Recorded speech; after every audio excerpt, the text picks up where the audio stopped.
कैसे हैं आप सभी लोग। उम्मीद है आप सभी लोग बहुत बढ़िया होंगे और अपने लाइफ में बहुत अच्छा कर रहे होंगे। आज आज आप सभी के सामने करंट अफेयर्स के रिलेटेड बहुत सारी वीडियोज़ हैं, बहुत सारी न्यूज़ है। और पिछले 2 दिन से आपके सामने करंट अफेयर की वीडियोज़ नहीं आ रही थी क्योंकि जो जो हेल्थ था वो हेल्थ सही नहीं था। और अगर यदि हेल्थ सही नहीं हो तो ऐसे में मुझे लगता है कि वीडियो बनाना भी सही नहीं है।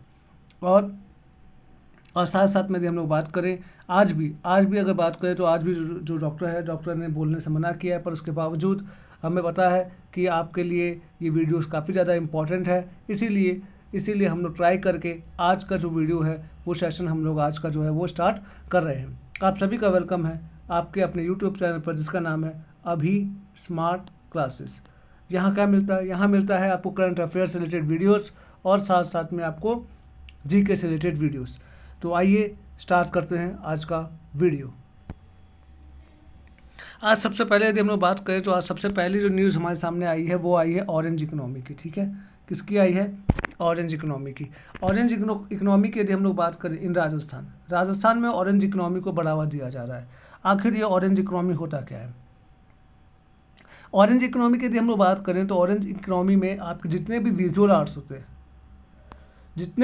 आर्ट्स होते हैं उनको क्या किया जाता है? उनको प्रमोट करने का काम किया जाता है। जैसे आपका क्या हो गया, जैसे एनिमेशन हो गया, ठीक है, विजुअल इफ़ेक्ट्स हो गए, साथ साथ में गेमिंग हो गया, कॉमिक्स हो गया, एनिमेशन हो गया, इन सब को बढ़ावा देने की बात कही जाती है। तो राजस्थान में इन सब को बढ़ावा देने का जो काम है वो काम आपका शुरू किया जा रहा है। ठीक है, और केंद्र सरकार ने क्या किया? केंद्र सरकार ने इसके हिसाब से आपका क्या किया?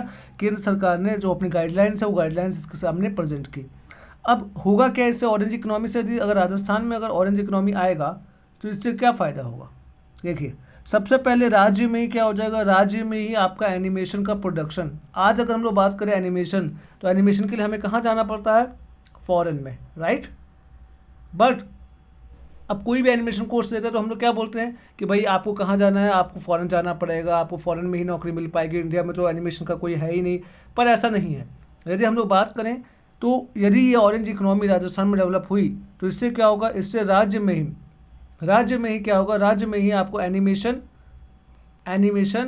और साथ साथ में आपको क्या? एनिमेशन प्लस आपको यहाँ पर डिजिटल प्रोडक्शन का क्या हो जाएगा? डिजिटल प्रोडक्शन का यहाँ आपको बढ़ावा देखने को मिलेगा। ठीक है, और साथ साथ में क्या होगा? जब एनिमेशन बढ़ेगा, डिजिटल प्रोडक्शन बढ़ेंगे तो क्या होगा? तो यहाँ का जो लोकल एम्प्लॉयमेंट है वो बढ़ेगा और जो स्थानीय टैलेंट है उसको अपना टैलेंट प्रोड्यूस करने का मौका मिलेगा, राइट। और उसके बाद क्या होगा? इसके बाद जो भी आपके युवा वगैरह हैं वो युवा क्या कर सकते हैं? स्किल ट्रेनिंग से जुड़ सकते हैं, यानी अपने आप को ट्रेन कर सकते हैं इन सब फील्ड में, राइट। और धीरे धीरे छोटे फिल्म और डिजिटल प्रोजेक्ट्स को भी इससे बढ़ावा मिलेगा। तो कहीं ना कहीं ये राजस्थान की इकोनॉमी डेवलपमेंट के लिए बहुत ज़्यादा इंपॉर्टेंट रोल प्ले करेगा। क्या? Orange economy. तो याद रखिएगा। हालांकि आगे वाली स्लाइड में मैंने आपको और डिटेल में बताया ऑरेंज इकोनॉमी क्या होता है, उसको हम डिटेल में देखेंगे लास्ट में। तो अभी के लिए ये है। अब बढ़ते हैं हम लोग नेक्स्ट स्लाइड की तरफ। नेक्स्ट स्लाइड की यदि हम लोग बात करें तो नेक्स्ट स्लाइड है आपका सिंदूर नगर। हुआ क्या? एक्चुअली क्या हुआ कि जो आपका ऑपरेशन सिंदूर क्या था? ऑपरेशन सिंदूर काफ़ी ज़्यादा फेमस हुआ, राइट। ऑपरेशन सिंदूर काफ़ी ज़्यादा फेमस हुआ और यहाँ पे जो आपके हमारे जवान थे उन लोगों ने काफ़ी बहादुरी से लड़ाई लड़ी थी। और इनकी वीर गाथा से प्रेरित होकर एक राजस्थान में जगह पड़ती है जिसका नाम है बालोतरा। क्या नाम है? बालोतरा। आज थोड़ी आपको आवाज़ ऐसी लग रही होगी, थोड़ी सी आपको आवाज़ स्पष्ट भी नहीं आ रही होगी, तो प्लीज़ आप थोड़ा कोऑपरेट करके चलिएगा क्योंकि थोड़ी सी आपके वॉइस रिलेटेड प्रॉब्लम है। ठीक है, और बहुत ही आप ये समझ सकते हैं बहुत ही ख़राब कंडीशन में आपकी जो वीडियो है वो बनाई जा रही है, पर आपके मेरे लिए इंपॉर्टेंट आप लोग हैं इसीलिए मैं आपके लिए वीडियो बना रहा हूँ। तो बालोतरा की यदि हम लोग बात करें तो बालोतरा आपके कहाँ पड़ता है? बालोतरा राजस्थान में पड़ता है, जैसलमेर के आसपास में। बालोतरा में एक जगह पड़ती है जिसका नाम है पंचपदरा। क्या नाम है? पंचपदरा। ठीक है, बालोतरा में एक जगह पड़ती है पंचपदरा। और पंचपदरा में क्या हुआ? पंचपदरा तहसील है। ठीक है, पंचपदरा क्या है? एक तहसील है। और इस तहसील में क्या हुआ? इस तहसील में एक नया जिला इस तहसील में एक आपका एक नया गांव आपका बनाया गया जिसका नाम क्या रखा गया? सिंदूर नगर। और ये किसकी तर्ज पर रखा गया? ऑपरेशन सिंदूर से इंस्पायर होकर नाम रखा गया। ग्रामीणों ने बताया कि वीर सैनिकों के सम्मान और राष्ट्र चेतना को स्थायी पहचान देने के उद्देश्य से गांव का नाम सिंदूर नगर रखने का प्रस्ताव किया गया है। ठीक है, तो ये एक अच्छी बात है। चलिए आगे देखते हैं। आगे यदि हम लोग बात करें तो अब आगे आप क्या है, अब आगे कहीं ना कहीं आपके जो राजस्थान का जो विधानसभा है उससे रिलेटेड बातें हैं, तो आइए उसको भी एक बार हम लोग देख लेते हैं। अगर बात करें हम लोग राजस्थान की, तो राजस्थान का जो विधानसभा है, राजस्थान का जो विधानसभा है जो कहाँ पर है? जयपुर में। ठीक है, कहाँ पर है? जयपुर में। जयपुर राजस्थान कैपिटल है, पता ही आप लोगों को। तो इसमें क्या हुआ, राजस्थान विधानसभा में प्रवेश के लिए सोमवार को क्या हुआ, सोमवार को मंडे को आपके 13 गेट, राजस्थान जो आपके राजस्थान विधानसभा के जो 13 गेट हैं उन गेटों का नामकरण किया गया। ठीक है, उनको नया नाम दिया गया। और इसमें जो आपके राजस्थान के राज्यपाल कौन है? राजस्थान के राज्यपाल की बात करें तो वो है, कौन है? एक मिनट रुकिएगा। हाँ, कौन है? हरिभाऊ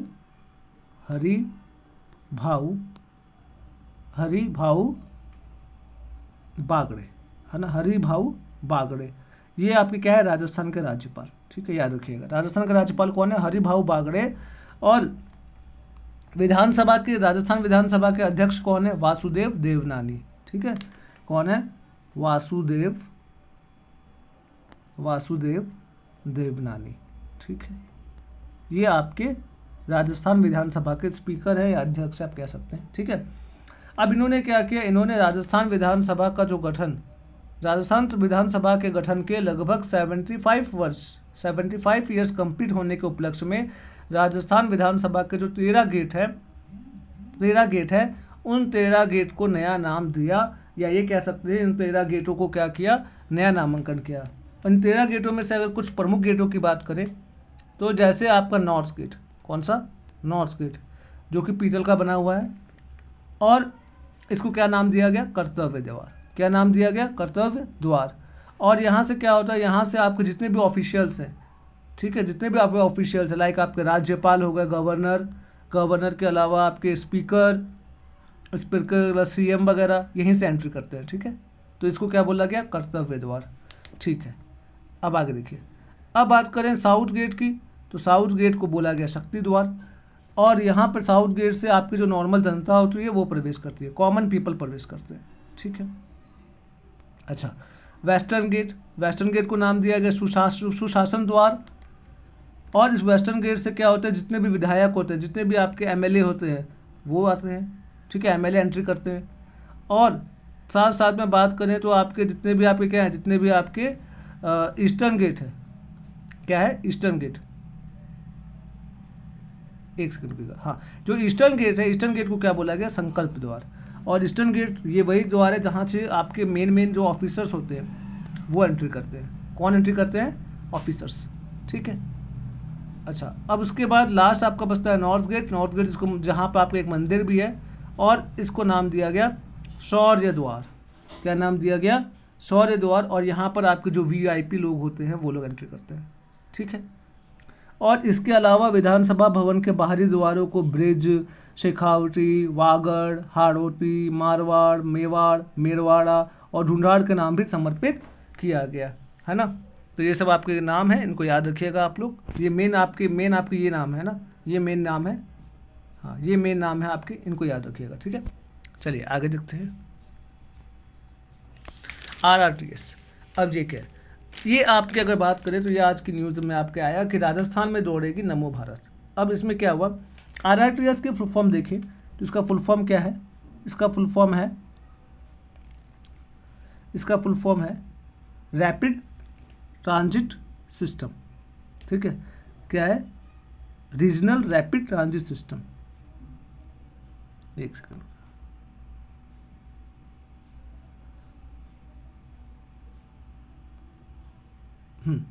इसका नाम क्या है? रीजनल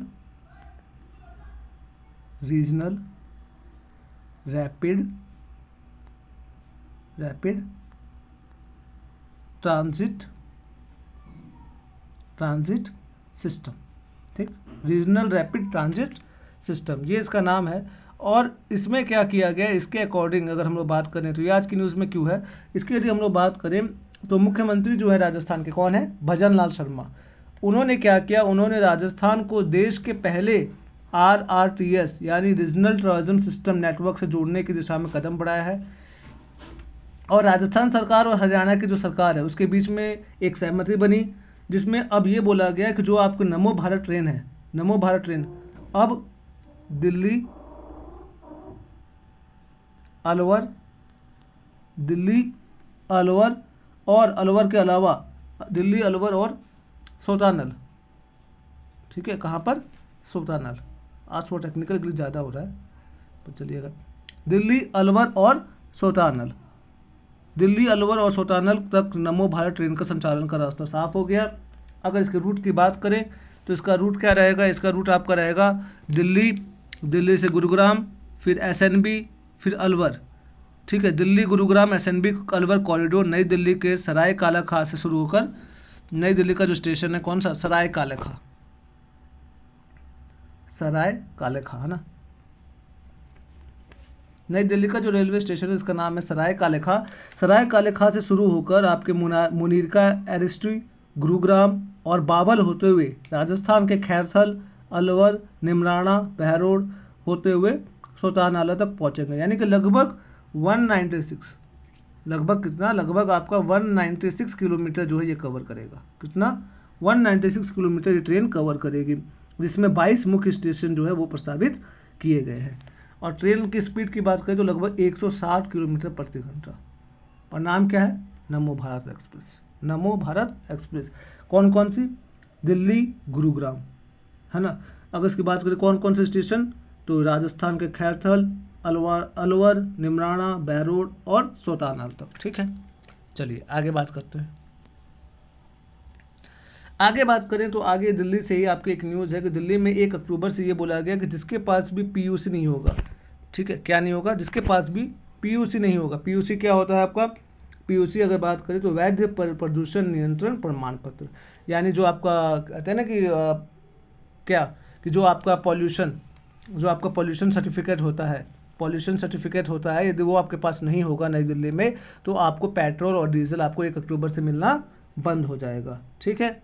और पंजाब में की बात करें तो पंजाब में आपके 1 अप्रैल से 14 मई 2026 तक 8,986 घटनाएं हुई, जबकि 2025 की समान अवधि में पंजाब में, यानी कि जो आपके अमृतसर वगैरह में जो पराली वगैरह जलाई जाती है तो उसमें भी कमी लाई गई। कहीं ना कहीं आपके इन्वायरमेंट को सेव करने के लिए काम किया जा रहा है, जो कि अच्छी बात है। चलिए आगे देखते हैं।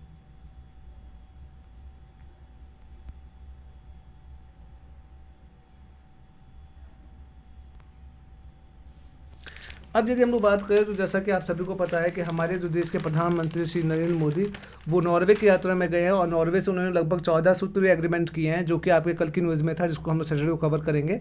पर फिलहाल के लिए यदि हम लोग बात करें तो फिलहाल के लिए जो आपके 5 देशों के 6 दिवसीय दौरे पर सोमवार को नॉर्वे पहुँचे और प्रधानमंत्री नरेंद्र मोदी ने India Norway business and research summit का उद्घाटन किया और बोला कि इसमें हम लोग पार्टिसिपेट करेंगे और साथ साथ में भारत और नॉर्वे के बीच साझेदारी की नई ऊंचाइयों तक ले जाने का समय आ गया है, ऐसा उन्होंने कहा। और साथ साथ में बात करें तो मोदी जी ने जो नॉर्वे का फूड, फिशरीज और हेल्थ केयर कंपनियों को भारत का एक मजबूत भागीदारी बताया। और साथ साथ में इसमें क्या बताया, साथ साथ में उन्होंने नॉर्वे का एक डिसीजन आया था,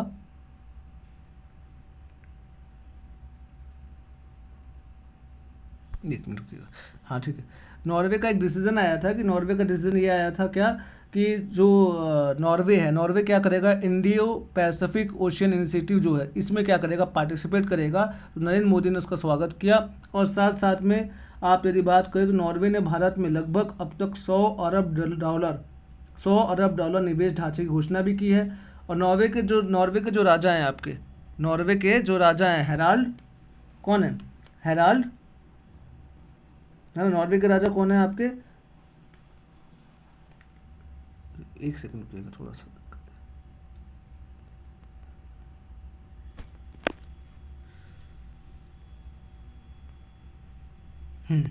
हाँ, तो नॉर्वे के जो राजा है, नॉर्वे के राजा कौन है आपके,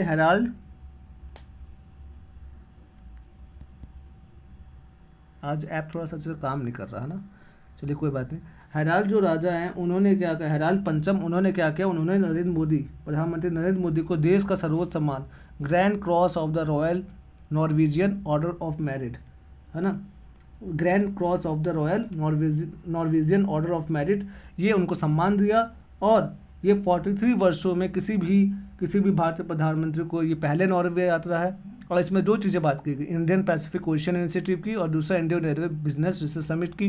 रिसर्च समिट तो आपका शुरू होगा तब हम लोग उसके बारे में बात करेंगे, पर फिलहाल के लिए आपका एक इसमें न्यूज़ आया आपका कौन सा, ये इंडो पैसिफिक ओशियन इनिशिएटिव, इसके बारे में हम लोग नेक्स्ट स्लाइड में बात करेंगे, ठीक है। तो इसमें इंडियन पैसिफिक ओशियन इनिशिएटिव में आपके नॉर्वे ने बोला कि भाई हम पार्टिसिपेट करेंगे, तो उसका वेलकम किया गया, अच्छी बात है। और साथ साथ में India Norway business and research summit की भी शुरुआत की गई, ठीक है, इसको याद रखिएगा। चलिए आगे देखते हैं। आगे यदि हम लोग बात करें तो आपके आर्कोलॉजिकल, या आप कह सकते हो कि एएसआई में और आपके जितना भी आपका हिस्टोरिकल रिसर्च टीम है उसमें कहीं ना कहीं एक खलबली मची, जब आपका अमिताभ बच्चन, जो कि बॉलीवुड के शहंशाह माने जा रहे हैं, अमिताभ बच्चन ने हाल ही में अपने इंस्टाग्राम अकाउंट पर ईरान में उन्होंने ऐसा बताया कि ईरान में आपके एक प्राचीन हिंदू मंदिर है, और कहाँ पर है, बंदर अब्बास, ये कहाँ पर है, ईरान में। और वहाँ पर क्या है, वहाँ पर आपका एक पुराना आपको क्या मिला है, पुराना एक विष्णु मंदिर देखने को मिला है। और ऐसा उन्होंने बताया कि ये मंदिर लगभग 1892 में, कब, हाँ 1892 में कजार शासनकाल के दौरान उन भारतीय हिंदू व्यापारियों के लिए बनाया गया था जो उस समय बंदर अब्बास शहर में काम करते थे। और मंदिर के एक कमरे में 1979 की इस्लामी क्रांति के बाद ईरान में बड़ी संख्याओं में हिंदुओं को अपना देश छोड़ना पड़ा। और इसका असर क्या हुआ, इसका असर ये हुआ मंदिर पर भी पड़ा, जहाँ कई पेंटिंग्स को बर्बाद कर दिया गया, मूर्तियों को बर्बाद कर दिया गया, ठीक है। तो मंदिर का अगर बात करें तो मंदिर में एक छोटा कमरा भी है जो कि अभी म्यूजियम के रूप में पाया गया है। तो ऐसा बोला जाता है कि लगभग 4 साल में इस पूरे जो आपका कह सकते हो कि 4 साल में इस टेम्पल का निर्माण हुआ था। और 19वीं और 20वीं सदी, 19th और 20th सेंचुरी की बात करें तो 19th और 20th सेंचुरी में क्या हुआ आपका, 19th और 20th सेंचुरी में जो आपके ईरानी इतिहासकार थे मोहम्मद अली सादिद ने अपनी एक रचना में उल्लेख किया था कि ब्रिटिश भारतीय कंपनी से जुड़े भारतीय व्यापारियों ने 1888 में मंदिर का निर्माण शुरू करवाया था। इसे पूरा होने में 4 साल लगे। और मंदिर सिर्फ भगवान विष्णु को समर्पित धार्मिक स्थल ही नहीं, बल्कि ये भारत ईरान के पुराने व्यापारिक और सांस्कृतिक रिश्तों को प्रतीक भी माना जाता है, ठीक है। तो याद रखिएगा ये चीज़। चलिए अब आगे देखते हैं। अब आगे यदि हम लोग बात करें तो आगे आपके एक नारी सशक्तिकरण में आपका एक बहुत ही अच्छा न्यूज़ आया है, बहुत ही अच्छी न्यूज़ आई है, क्या कि आपकी एक जो आपकी इंडियन एयरफोर्स की एक स्क्वाड्रन लीडर है जिनका नाम है सानिया।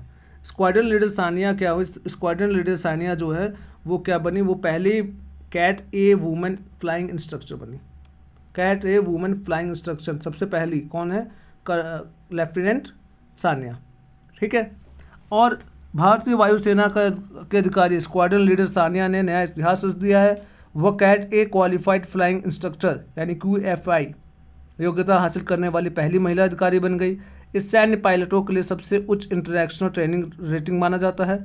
और चेन्नई के पास एयरफोर्स स्टेशन ताबरम स्थित फ्लाइंग इंस्ट्रक्टर स्कूल अनुभवी पायलटों के विशेष प्रशिक्षण, यानी कि चेन्नई में आपका कहीं ना कहीं इनका जो भी ट्रेनिंग वगैरह वो हुआ। और ट्रेनिंग में सबसे पहले जो बनी वो कौन बनी, स्क्वाड्रन लीडर सानिया। तो नाम याद रखिएगा आप लोग, स्क्वाड्रन लीडर सानिया कौन बनी, फर्स्ट कैट ए वुमेन फ्लाइंग इंस्ट्रक्टर। चलिए ठीक है, तो ये हो गई आज की आपकी करंट अफेयर्स की न्यूज़ कंप्लीट। अब हम लोग बढ़ते हैं आगे अपना जो स्टैटिक जीके है जिसके बारे में आपकी बात लगातार करते रहते हैं हम लोग, तो वही चीज़ हम लोग देखेंगे आगे। तो इसमें यदि हम लोग देखें तो इसमें सबसे पहला जो हमारे सामने न्यूज़ में हमारे सामने 2 स्टैटिक जीके थे। एक तो था आपका इंडो पैसिफिक ओशियन इनिशिएटिव और दूसरा आपका क्या था, दूसरा था आपका ऑरेंज इकोनॉमी, ठीक है। तो दोनों के बारे में डिस्कशन करेंगे। अगर बात करें इंडियन पैसिफिक ओशियन इनिशिएटिव, जिसका शॉर्ट फॉर्म क्या होता है, IPOI, ठीक है। क्या होता है, IPOI, ठीक है। और इंडो पैसिफिक ओशियन इनिशिएटिव यदि हम लोग बात करें तो इसमें क्या है, इसमें आपके इंडिया इसमें सबसे मेन इंपॉर्टेंट रोल प्ले करता है। और voluntarily non treaty based framework जो कि 2019 में लॉन्च किया गया था। और इसमें वॉलंटरीली है, इसमें मतलब किसी कंट्री को कंपाइलेशन नहीं है कि भाई आप इसमें आओ या फिर इसमें आप आकर पार्टिसिपेट करो, ऐसा कुछ नहीं है। जिसको आना है वो आ सकता है, ठीक है। और ये अगर बात करें तो ये आपके इंडिया के 2015 के सागर, जिसको कहते हैं security and growth for all the in the region vision, इस विज़न के बेसिस पर ही इसको बनाया गया था, ठीक है। 2015 में एक आपका नाम आया था सागर, जिसका मतलब था security and growth for all in the region. इसी विज़न के बेसिस पर इसको बनाया गया था और इसका आधार ये था। इसमें आपके क्या था, इसमें आपके एक तरह की सोच रखने वाले नेशंस को एक आपका क्या करना, एक समुद्री मैरीटाइम चैलेंजेस, यानी कि जो आपके समुद्री जो भी कहते हैं कि समुद्री जो भी आपके बॉर्डर्स वगैरह हैं उनको सुरक्षित रखना, समुद्री ट्रेड को करना, इन सब के बारे में डिसीजन लेने के लिए ये इंडो पैसिफिक ओशियन इनिशिएटिव बनाया गया था।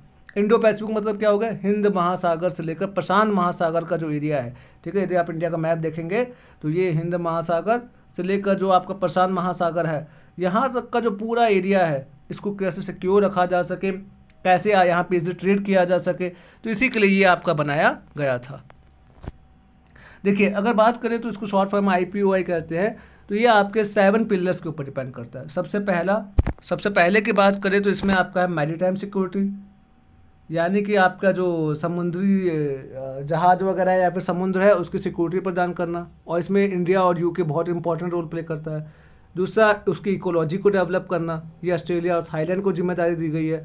साथ साथ में जो वहाँ के रिसोर्सेज हैं उनको बनाना, ये फ्रांस और इंडोनेशिया की जिम्मेदारी है, ठीक है। आगे कैपेसिटी बिल्डिंग एंड रिसोर्सेज, ये आपका जर्मनी का हो गया, ठीक है। कोई डिसास्टर वगैरह आता है उसके मैनेजमेंट के लिए इंडिया और बांग्लादेश को दिया गया जिम्मेदारी, ठीक है। साइंस टेक्नोलॉजी डेवलप करने का काम इटली और सिंगापुर को दिया गया है। ट्रेड डेवलप करने का काम जापान और यूसी को दिया गया है, US को दिया गया है, ठीक है। चलिए आगे देखते हैं। अब आगे यदि हम लोग देखें तो आगे आपका इंडो पैसिफिक ओशन कंप्लीट हो गया। अब यदि हम लोग बात करें तो अब हम लोग बात करेंगे किसकी, ऑरेंज इकोनॉमी। इसको हम लोग क्रिएटिव इकोनॉमी बोलते हैं। क्यों? क्योंकि इसमें कहीं ना कहीं जो आपके विजुअल आर्ट्स है और जो इंसान है, इंसानों को अपनी क्रिएटिविटी दिखाने का, जिसके अंदर भी क्रिएटिविटी है उसको अपनी क्रिएटिविटी प्रेजेंट करने का मौका मिलता है। अब बेसिकली ऑरेंज इकोनॉमी की यदि हम लोग बात करें तो ऑरेंज इकोनॉमी में क्या है, ऑरेंज इकोनॉमी की बात करें तो आपका इससे आपके ऑरेंज इकोनॉमी के चलते जो इंसान है, ह्यूमन बींग है, उनको अपनी इमेजिनेशन, अपने कल्चर, अपनी इंटेलेक्चुअल प्रॉपर्टी, ये सब शो करने का कहीं ना कहीं मौका मिलता है। कहीं ना कहीं अपना जो कह सकते हो क्रिएटिविटी दिखाने का मौका मिलता है। और इसमें आपके एनिमेशन होता है, गेमिंग इंक्लूड होता है, फिल्म, म्यूज़िक, फैशन, डिज़ाइन, जो कि मैंने बताया था ना आपको फर्स्ट स्लाइड में कि राजस्थान में ऑरेंज इकोनॉमी चलाया जा रहा है। यानी यहाँ पर भी विजुअल आर्ट्स वगैरह, जैसे आपने बाहुबली वगैरह मूवी देखी होगी, ठीक है। तो इस तरीके से एनिमेशन को कहीं ना कहीं यहाँ बढ़ावा दिया जा रहा है, जो कि बहुत अच्छी न्यूज़ है। और जो ऑरेंज इकोनॉमी है इसमें मेन पॉइंट का इंटेलेक्चुअल प्रॉपर्टी, यानी the economy worth of this sector realise heavily on copyright. Copyright मतलब क्या हो गया, जैसे आपने कोई कंटेंट बना लिया उसके ऊपर आपका राइट हो गया, patent and unique creative content rather than physical manufacturing, यानी कि मतलब कहने का मतलब यूनिक, अपना खुद का कंटेंट तैयार करना। दूसरा, इस सेक्टर में क्या करना, इस सेक्टर्स में आपको ऐसी इंडस्ट्री तैयार करना जो कि art, craft, publishing, architecture, advertising, software और डिजिटल मीडिया के रूप में काम कर सके। और तीसरा क्या है आपका, अगर बात करें जो आपका ऑरेंज इकोनॉमी है ना, एक सेकंड, जो आपका ऑरेंज इकोनॉमी है, ऑरेंज इकोनॉमी की यदि हम लोग बात करें तो ये जो ऑरेंज इकोनॉमी आई कहाँ से, अगर बात करें तो ये आपका एक कोलंबिया का एक प्रेसिडेंट थे जिनका नाम था वैन ड्यूक मार्क्यूस। इन्होंने अपनी book the orange economy and infinite opportunity, इसमें सबसे पहले जो ऑरेंज कलर है इसको मेंशन किया था, has chosen because it has historically been try to culture, creativity and identity. सबसे पहले ऑरेंज वर्ड का यूज़ किया था, ऑरेंज कल्चर, ऑरेंज इकोनॉमी का वर्ड सबसे पहले कहाँ पे यूज़ किया गया था, the orange economy and infinite opportunity book पर, ठीक है। और वहीं से ये ऑरेंज इकोनॉमी जो है आपका टर्म आया है। अब यदि हम लोग आगे बात करें तो आगे आपका लास्ट इसमें स्लाइड ये आते हैं कि इसका ग्लोबल और लोकल इम्पैक्ट क्या पड़ता है। ग्लोबली यदि हम लोग बात करें तो ग्लोबली आपका क्या इम्पैक्ट पड़ता है इसमें, ग्लोबली इसमें ये पड़ता है कि million of jobs and contributes, यानी कि यहाँ पे आपको जॉब क्रिएशन में आपके काफ़ी ज़्यादा इंपॉर्टेंट रोल प्ले करते हैं। साथ साथ में आपके जो GDP वगैरह है, GDP बढ़ाने में काफ़ी इंपॉर्टेंट रोल प्ले करते हैं, ठीक है। और साथ साथ में जो इंडिया, जो आपके लोकल, जो आपके इंडिविजुअल टैलेंट्स है उसको बढ़ाने में ये काफ़ी इंपॉर्टेंट रोल प्ले करते हैं। इंडिया की बात करें तो इंडिया में एक टर्म आता है AVGC, ठीक है, क्या आता है AVGC, animation, visual effects, gaming and comic sector. और ये इंडिया के नेशनल इकोनॉमिक डेवलपमेंट में काफ़ी इंपॉर्टेंट रोल प्ले करने वाला है इन फ्यूचर में, क्योंकि फ्यूचर आपका पता है AI वाला फ्यूचर है, टेक्नोलॉजी वाला फ्यूचर है। यदि वहाँ टेक्नोलॉजी नहीं रहेगी तो आपका कुछ भी काम होने वाला नहीं है। तो इसी के चलते आपके ऑरेंज इकोनॉमी काफ़ी ज़्यादा इंपॉर्टेंट हो जाती है। और the Indian government is driving this through the establishment of specialise content creator, यानी कि आपके कंटेंट क्रिएटर लैब की बात कही जा रही है यहाँ पर, ठीक है, कि कंटेंट क्रिएटर लैब बनाए जाएंगे जहाँ पर जो आपके जो भी कंटेंट वगैरह बनाने वाले हैं वो इजीली बना पाएंगे। लाखों स्कूल और कॉलेज खोले जाएंगे जहाँ पर विजुअल आर्ट्स सिखाए जाएंगे, जहाँ पर आपका एनिमेशन वगैरह सिखाया जाएगा, ठीक है। तो ये आपका ये न्यूज़ है। तो इस तरीके से अगर बात करें तो इस तरीके से आपका जो आज का वीडियो है वो वीडियो आपका कंप्लीट हुआ। और हो सकता है इस वीडियो में आपको थोड़ा स्लो वीडियो लग रहा हो, या फिर आपको लग रहा हो कि भाई इस वीडियो में आपको उतना ज़्यादा चीज़ें समझ में नहीं आई। तो कैसे ये आपको वीडियो कैसे लगी आप प्लीज़ मुझे कमेंट सेक्शन में ज़रूर बताइएगा। और साथ साथ में अगर ये वीडियो आपको अच्छी लगती है तो इस चैनल को please like, share and subscribe ज़रूर कीजिएगा। मिलते हैं नेक्स्ट वीडियो में, तब तक के लिए bye bye, take care, thank you so much.